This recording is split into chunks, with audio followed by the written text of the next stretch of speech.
subset of judo throws that your coach will have never taught you. Because often these are badged as bad judo, but they're not. They are an important part of judo to understand and learn. You cannot be competitive at judo if you cannot do some bailout throws. What are bailout throws? I've been out gripped. I am losing. I need to bail. I want to get out of this. I could take the Shido. Don't do that. You can take a Shido for that. You can get a penalty for it. And sometimes there's situations where maybe the Shido is better than getting bombed. But there are attacks we can do from this position. They're less likely to throw. They're much less likely to throw. But you can still get out of the position without getting the Shido. So I'm going to show you a few different bailout throws.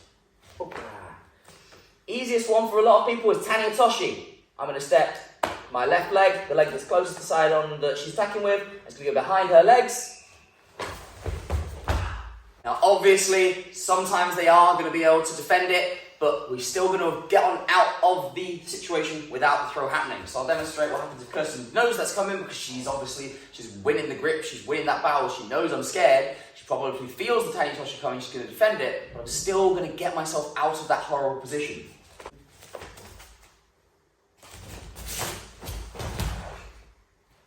So Kirsten's managed to get off of that attack. I haven't scored, obviously, but we've entered Newaza safely. I've not gotten a Shido. Maybe I might be better on the ground. Maybe. So Tani Otoshi is a really, really simple one. Obviously, when they come over the top, it's a really easy one for us to go behind that leg, that leading leg, take her backwards. And also, it will start scaring her in the next exchange. Maybe she doesn't want to come over the top. There are people on the scene who I do this to over and over and over again. And I'm not going to tell you who they are because they might watch my videos. So, I'm going to show you a different bailout throw that is not Tani Otoshi, but it's done from a slightly similar position where Kirsten's got this big over-the-top high collar grip. She's stronger than me, she's bent me down. If she's not gone all the way over the top, she's got a high collar grip, often this elbow will be in the way. It makes it very difficult for me to hit my Tani Otoshi. But it allows for a little bit more space here for me to drop into. I'm going to do a Tomoe Nage, okay? I'm going to drop into this space, and I may score, I may not score, but the point is I'm able to transition out of this horrible position in a way that will get me into Newaza and not get me the Shido. So even up here, I'm just going to try and create a little bit of space, try and create that Tomoe Nage. Maybe it doesn't work, but I've now entered into Newaza, and I'm able to now transition. I might even be better. Another one. I love this one, I do this a lot. However, it's a very good bailout throw when you can't see. People hate me holding their lapel hand. I will be driving my weight through it, driving all of my muscles through her fingers. She'll probably go, screw this, and she'll rip this hand off. Now I cannot see her. Hopefully I could have kept hold of the grip, but I can't see her. Maybe I've let go, maybe my fingers are tired, maybe it's 7 minutes into golden score. And I don't like this, I cannot see. Can't see her hand, can't see anything on her.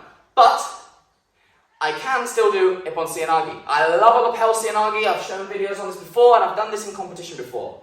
What I'm going to do, this hand comes off, the grip's off. As it comes back towards me, once again, this isn't always going to throw.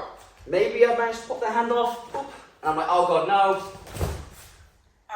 She's just going to drop her hips. Don't sit on me, I'll just throw you. Yeah, let's not do that. I've learned. So maybe if she blocks, if she's braced it, this hand comes off.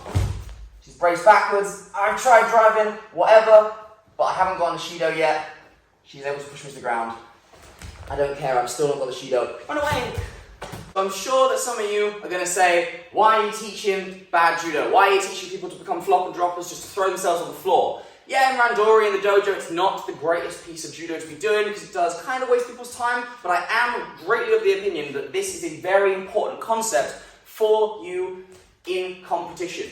Okay, sometimes you get out-gripped. Even by people who are the same skill, less good than you, when you're doing 10, 15 exchanges in a fight, you are going to get out-gripped sometimes. And some of the time you'll be able to fight out of those, and some of the time you just need that extra option to transition, go to the ground, or just remove yourself from that terrible position. Maybe they've got Georgian grip, maybe they've got double sleeve, whatever it might be. If you have a way of getting out of that doesn't get you a Shido and gets you onto the ground and then maybe even resets back to standing, that is an excellent tool for your judo. Anyway, if you've enjoyed this video, you feel like you've learned something, I do actually have a video here of all the ways that you can get out of dominant grips that don't involve throwing yourself on the floor. But if you want to follow me on my blind judo journey into international visually impaired judo, please make sure to like, comment, share, and subscribe. Zoramade. And as I'm now doing in all my videos, Mayuki's going to throw me to finish.